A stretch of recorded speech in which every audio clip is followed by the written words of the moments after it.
share my screen again.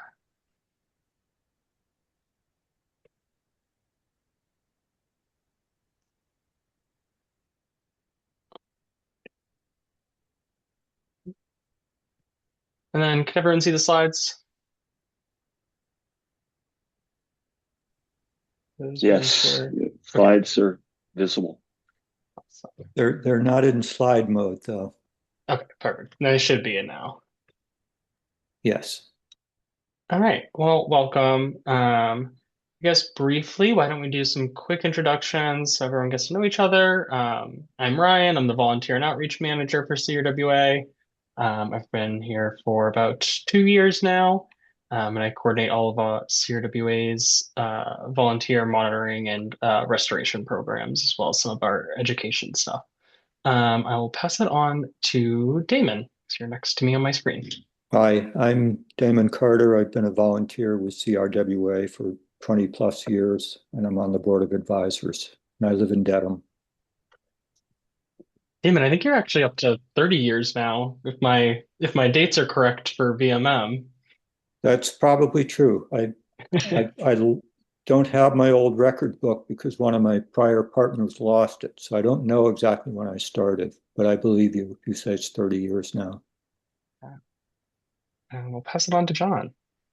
Yeah, I'm John. I'm in Medfield. I've been a volunteer for much less time, I think, but 3 or 4 years, maybe something like that.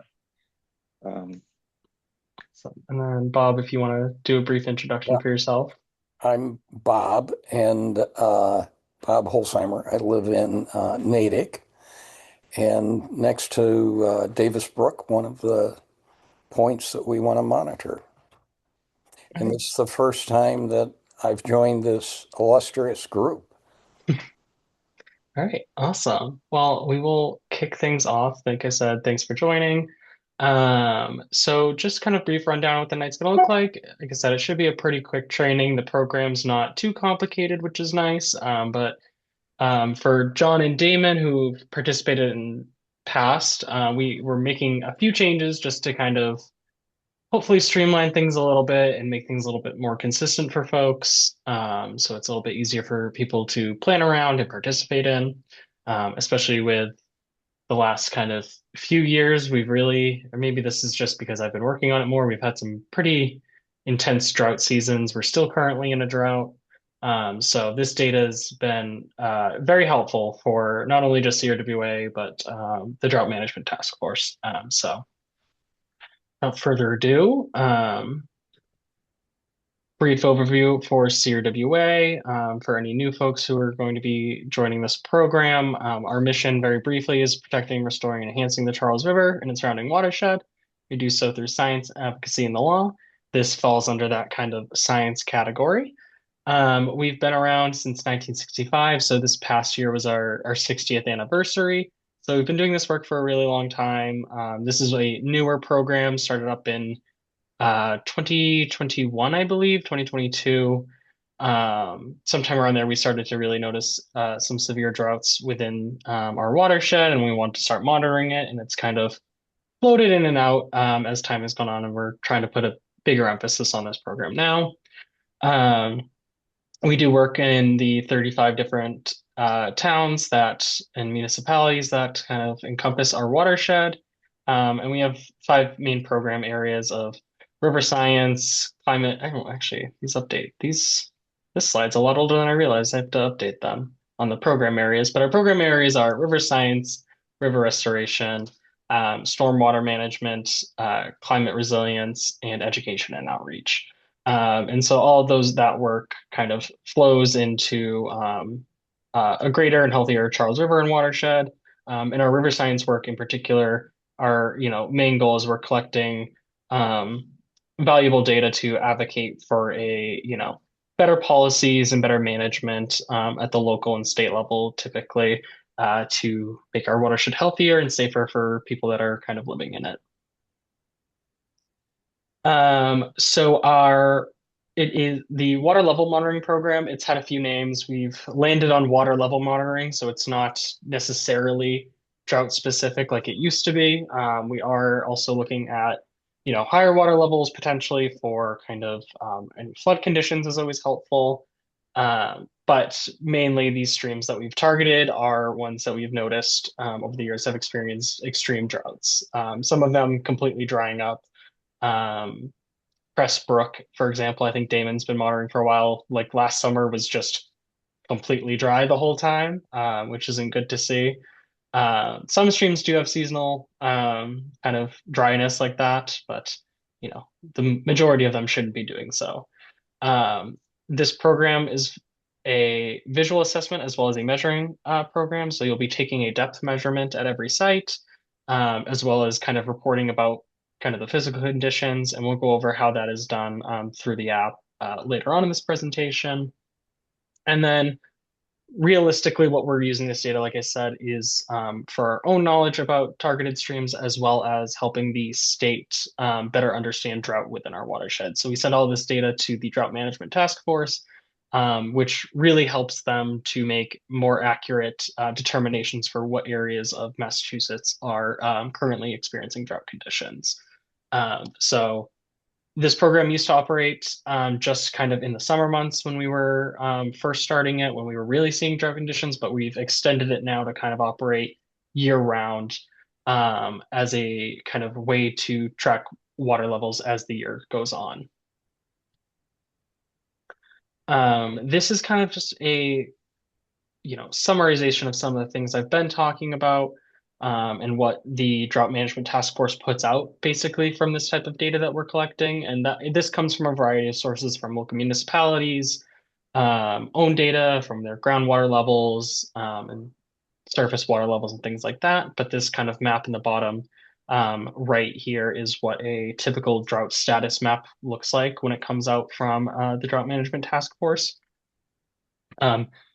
And these levels get voted on by the task force committee and are all agreed upon, and it represents, the different larger geographic regions of Massachusetts. We're kind of in the middle of that kind of southeast and northeast region for our watershed. So, our different parts of our watershed are going to be experiencing different levels of drought. So we do have some sites that are kind of in both regions. I would say the majority of our drought management sites right now are in that like southeast region of Massachusetts. We are, as an organization, we've been pushing for some drought management bills and regionalization to go through. Those have not quite made their way out yet.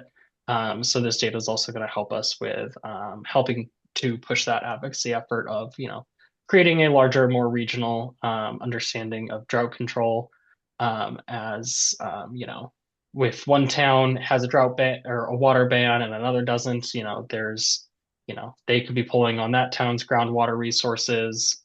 So it's a little bit better to have a more regional look at your water levels and understand them in that way so that everyone kind of benefits. It's also so we can hopefully have some early prevention measures. So if we, are seeing signs of drought earlier, we can kind of ideally, the state can step in a little bit earlier to try and minimize the amount of impact that we're seeing from drought levels. We'll talk about it in a little bit, but some of the email communication they send out, when I have them, I will be including updated drought status maps. They come out periodically, sometimes really frequently. It really depends on how often the Drought Management Task Force is meeting and how bad the drought level is. So when there's, worse drought conditions, they're meeting more frequently. When there's worse drought conditions, they meet more or they meet less frequently. So those maps aren't always updated on a super consistent basis from them, but as I get them in, I will be sharing with the folks in email communication so that you can see all of what your data is actually going towards, which I think is really, really helpful. So where are we actually looking at? So we've got 9 tributaries that we are going to be monitoring throughout this project. I've listed them all here on the left. You only typically, for most people in the program, will only be worrying about one stream. I know, Damon, you monitor 2 streams actually, which is very helpful. So you really only have to worry about your stream, but I think it's good to know kind of what else is going on in the program. You know, you're part of a larger thing than just this one stream that you're taking care of and monitoring. Um, we one of the new changes that we're doing is we're kind of setting a an ideal minimum amount of monitoring to happen every month. We've landed on a monitoring day of the second Sunday of the month, as just kind of a benchmark for, this is when we'd like to see the data come in. And that way it's a little bit easier for people to work into their schedules. Um, During the kind of peak summer observations, if drought conditions get really bad, if we have a very dry summer, we may ask people if they're able to do 2 observations a month, just so we have a little bit more up-to-date data. But that will be communicated ahead of time. And if it is something that does not fit into people's schedule, that is totally fine. But it is something we'll be looking into depending on where we're at this summer with whether we get a very wet summer or a very dry summer. Ideally, this is something I think a lot of folks that I've reached out to live very close to the streams that they're in. So hopefully this is something that can not be a huge lift for people. Monitoring usually only takes 10 minutes, maybe a little bit. It's a very quick process. Um, so it shouldn't take too long to do on like a Sunday morning or evening. It really doesn't matter to me what time of day those on the Sunday that the data comes in, as long as you do it at like a during the daytime and not at night where it's like harder for you to see and everything. I'm okay with that. Um, but that's kind of the big change to it, is this kind of like minimum amount of measurements. If folks feel so inclined to, you are more than welcome to monitor more than just that once a month, but that is kind of our minimum requirement that we're looking for. Other new things that are kind of going to be added to this program, John and Damon, this will be a little bit familiar for you as you're part of our volunteer monthly monitoring program, is we're going to be doing a similar kind of system to that with emails. So there'll be 2 emails that I'll be sending out regularly every month. It'll be one that goes out 1 week prior. So I'll schedule it to go out the Sunday before the second Sunday of the month, as a kind of, hey, don't forget, next Sunday we are supposed to be monitoring these drought sites, taking a measurement. I'll also, like I said, try to include any of that updates from the drought management task force that I have to give to you, so that you can see kind of where we're at with drought status. Or I'll, usually include whatever's the most up-to-date information that we have. And then any other kind of maybe data highlights that I can pull from the previous month's water level monitoring. So like, what was our average depth across streams? Which stream had the highest level and which had the lowest?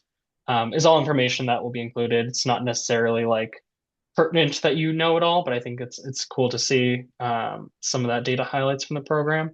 And then the other email that I'll send out will be the day before, as a just kind of last minute reminder of, hey, tomorrow's monitoring. Don't forget to kind of go out and take your measurement.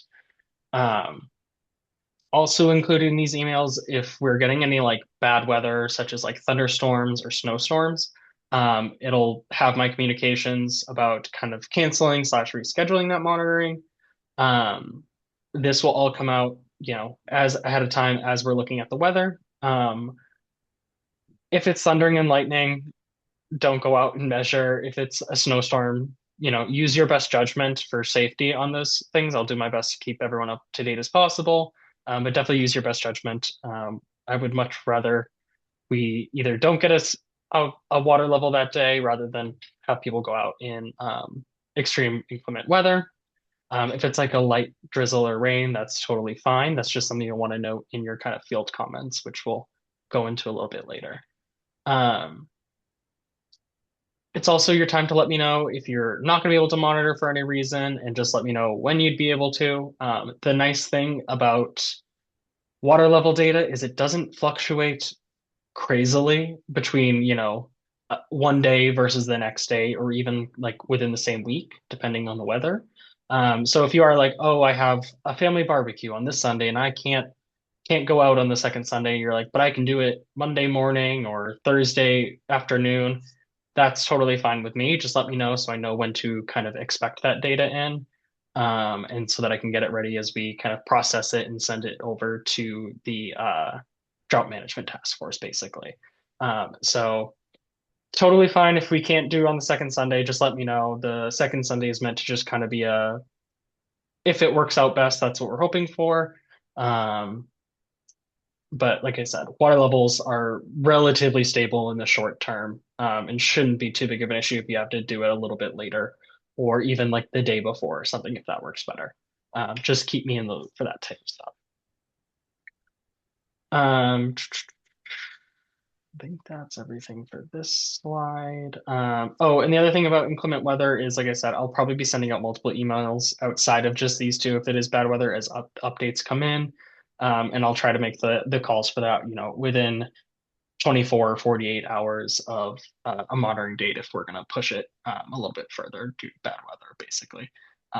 But we've gotten pretty lucky in the 2 years that I've been at CRWA. We've only ever had to push one of our monitoring dates, I think once, which is a pretty good track record, knock on wood for us. But that will all be updated and sent out to everyone's emails as new information comes in. The next step is kind of going over how we collect the data. So we use a program called Survey123. For Damon and John, you both are already primed on this one as you've kind of been collecting data for this program. But Bob, for you, this is the app that we use on our phones to collect our water level data. These instructions should all be up to date. I will be sending these slides over to you likely tomorrow in the afternoon. It is pretty simple. You just download the app called Survey123. You'll sign in with the login info that is on here, the username and the password. And then in the upper right corner of the app, you'll click download survey and select low flow monitoring. If you have Are you saying you don't get this from the App Store? You get this from someplace else? no, it should be in the App Store. Yep. Okay. Yeah, if you go to the App Store and do Survey123, it should pop up. And that login should be fine, should be working. And we can, if you want to do that right now and see if we have any issues getting that set up, we can. Do that.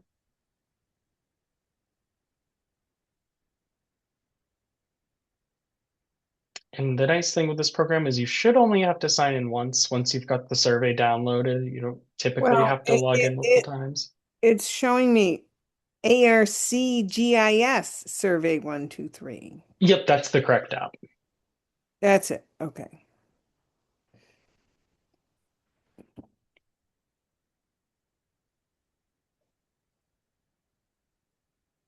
Got it. All right. And if you want to try the a sign in option, that would be Here, 1965. Okay. Okay. Wait a minute. It's yeah. It's downloading right now. It just takes a minute. Open.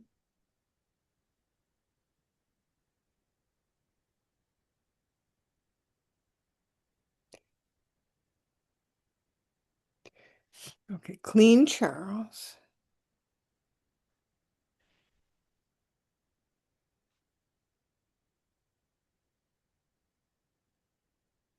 And Restore. Capital R.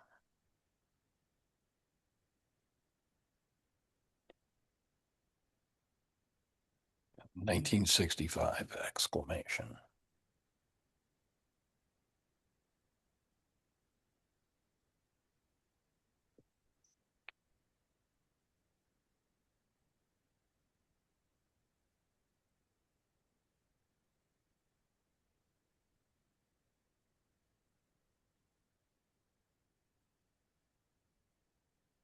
Okay, I allowed it while using the app.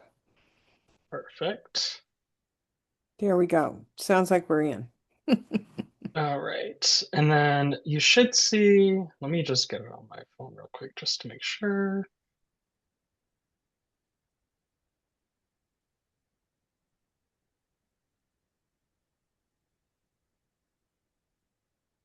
You should be able to click in the top right. It should say like a little CR in the top right.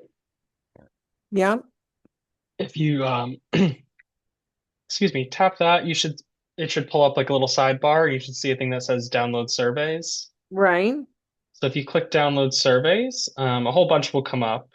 right. And there'll be one that says flow monitoring. If you click that one, you should be able to download that one to your phone.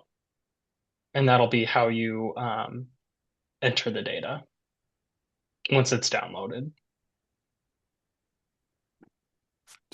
It appears maybe to be downloading right now. All right.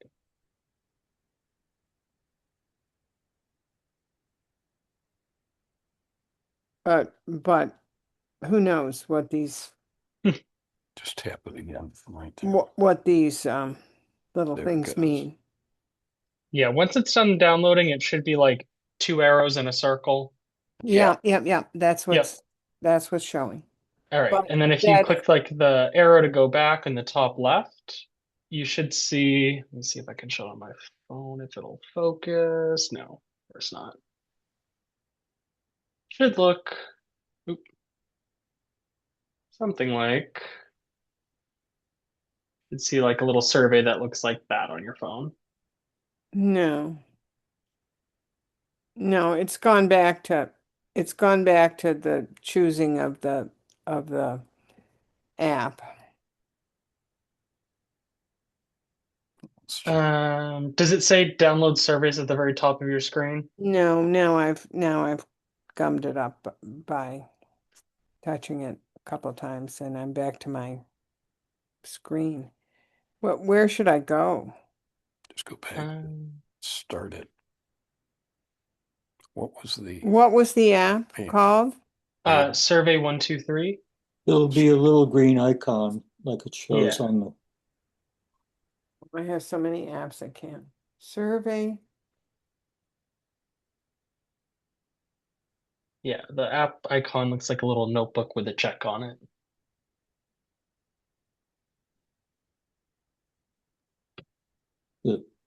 the icon for it is right there on this slide. Oh, I'm sorry. I'm goofing you up and delaying everybody. I'm sorry. No worries. This is what what the training's for, is making sure everyone's all up and able to use the methods and equipment that we Well, use. we're not really that savvy with technology. Wait a minute. Download. What? Well, let's start over again here. My survey 123. Is that Yeah. Is that something we should see? Um, pull it up really quickly. Or Yep, it should say My Survey 123 at the top of your screen. Okay.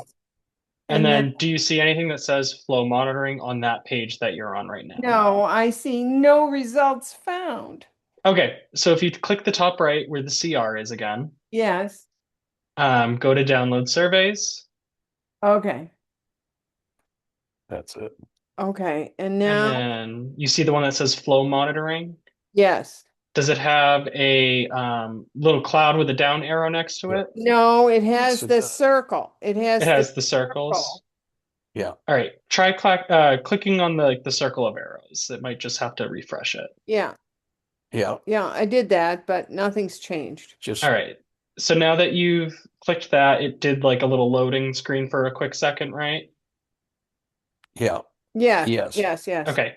So if you click the kind of top left arrow, kind of looks like a less than sign. Yes.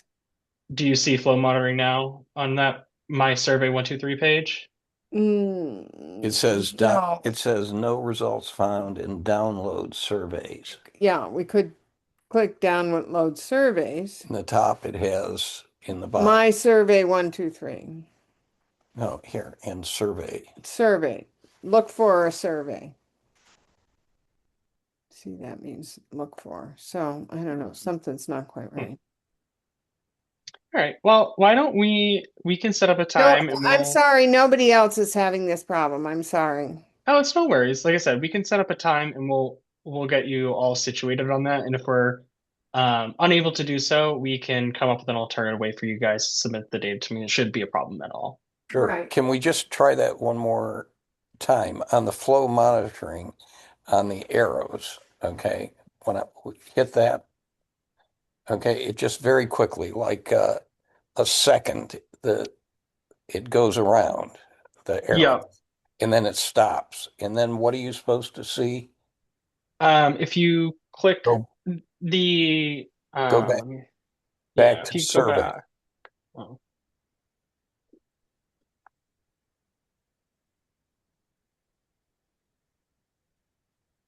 Quadrant, it's very not easy to break this down. All right. Here, if you look at my screen, you should be able, so it says my survey 123 right at the Okay, top. let's This is see. what it'll look like when it's all downloaded. You I click, this is what it's supposed to look like. if you click, this is the CR in the top corner. Click that. Wait a minute. Yeah. And then you'll click download survey and you'll get a Download list. survey. Yep, you'll get There a we list Yes. go. of surveys like right here. And then one of them, this one here, should say flow monitoring. Well, it says that, but it seems to be kind of stuck in that circular thing instead of downloading. Maybe I have to turn my phone off and on or something. Oh, wait. Yeah, No, it just goes for a second. For a it second, it says flow monitoring, and then, yeah. Stops. I would try closing the app out maybe and opening it again, and that might refresh the actual page yeah, let's try a that. little bit better. Well, I'm not sure quite how to close out the app, except to just go back to. Hey, Ryan, Mhm. so that we're not wasting John and Damon's time, should we just have a call back from you and we'll go through this? Yeah, we can do that. Yeah, If you have time after the I training, feel we bad about can. wasting everybody's time. No worries. If you have time after the training too, we can just stay on the call and try and troubleshoot it. Yeah, that sounds great. Good. All right. Let's go. Technology. It's just, So once we do get you up on the survey, this is kind of what it'll look like. It's going to ask for you to enter your volunteer name. I just ask that people put like their first name and last initial. yeah. I've had folks put like myself or me or I and all that, and I personally don't know who that is 10 years down the line from now. So that just helps me know who to track down if there was any kind of discrepancy. It's going to ask for your monitor experience. You can select trained because you've attended the training.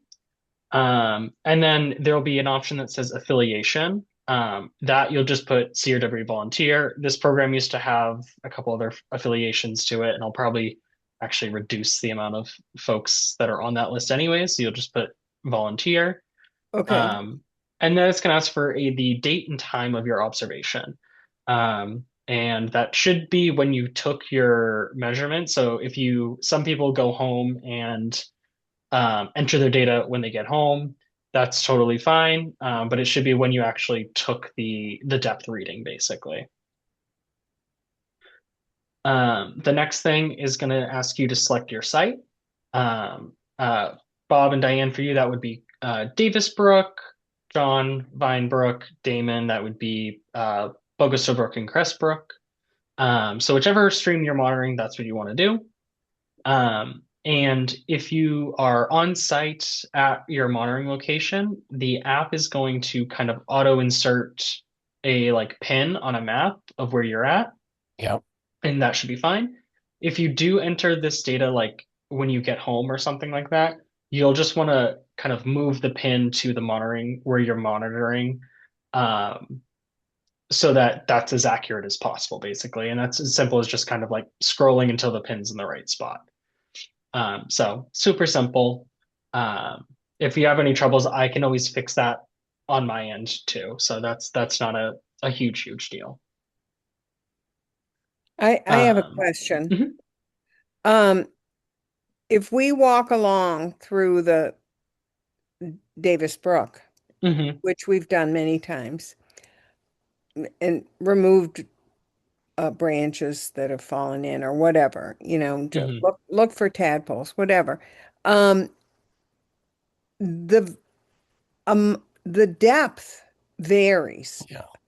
a So lot. Should we be Yes. looking for the deepest or the Um, shallowest or the average? it's a great question. So we are going to have you guys set up at a specific spot to keep monitoring that one spot. Right. If I remember correctly, Davis Brook is near the Natick Community Farm, correct? Yes, it is. Yes, it is. There is a spot along that, like their road, basically, that we have as the monitoring location for you. And I'm going to send everyone a site sheet that has kind of all of that information.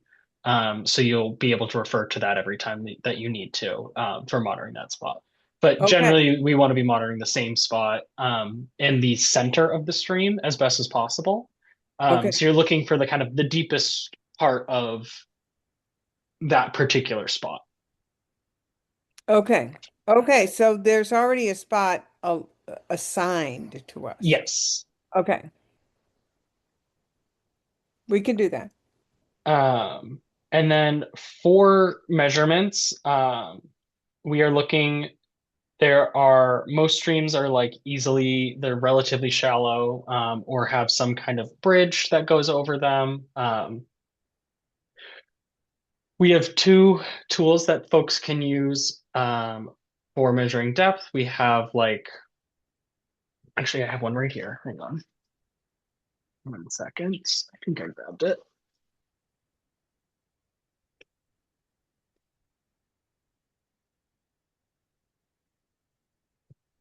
Yes, here we go. We have these folding kind of like meter sticks, so they're very nice and compact.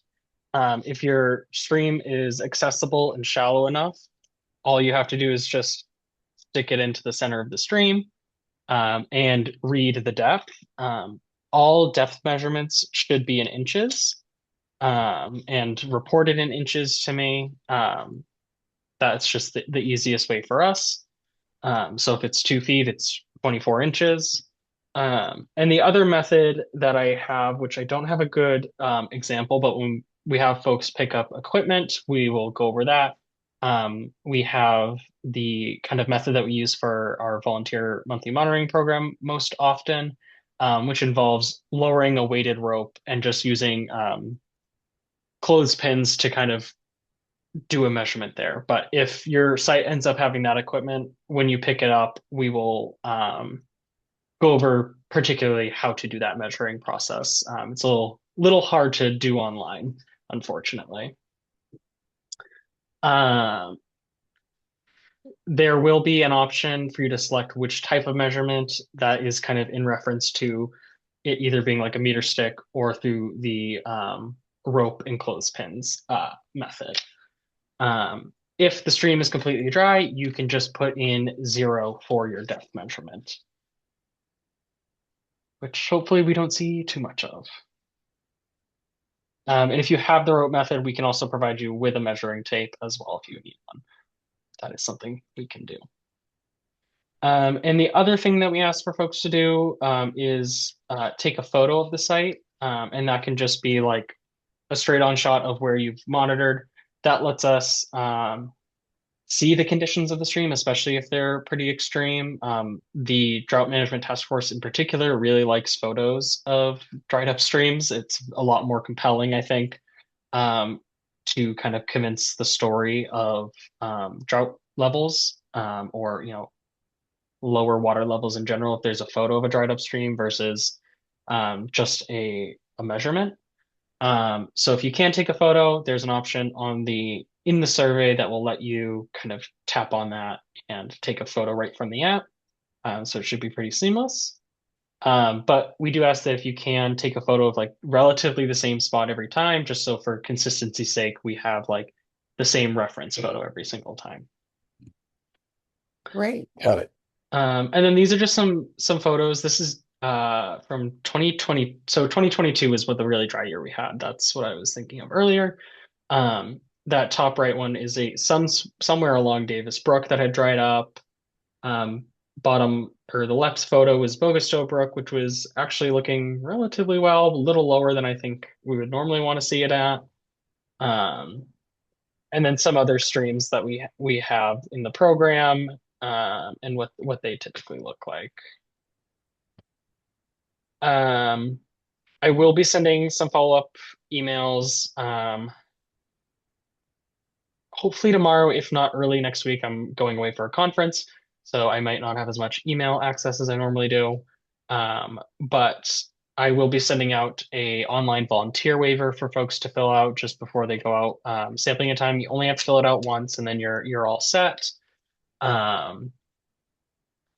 This kind of bottom stuff goes over some of the stuff we've already covered along with the materials. So we don't have to worry too much about that. As far as next steps go, I'll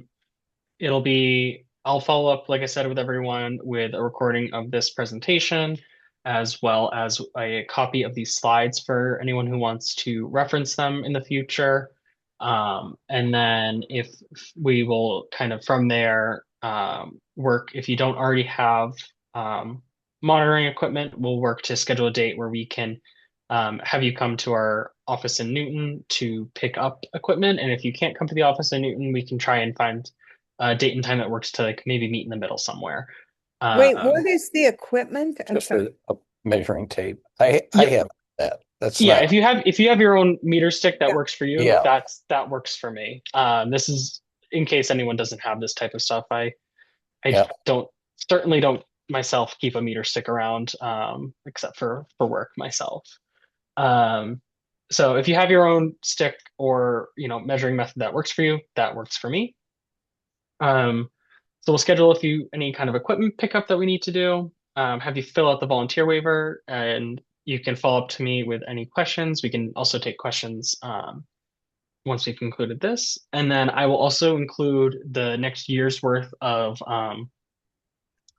monitoring dates, which will just be the second Sunday of every month. But if you just want to add those to your calendar, that way you have them. If you know you've got like vacation or family plans on any of those, feel free to just let me know. Hey, that's not going to work for me. I could do this day or like do it the next week. That's totally fine. Like I said, water level's not the most sensitive to short-term differences like that. Yeah. If you have any questions that we want to cover, now is the time. And like I said, I will be following up with everyone with copies of everything, waivers, all that stuff, and any kind of pertinent information that folks need to know.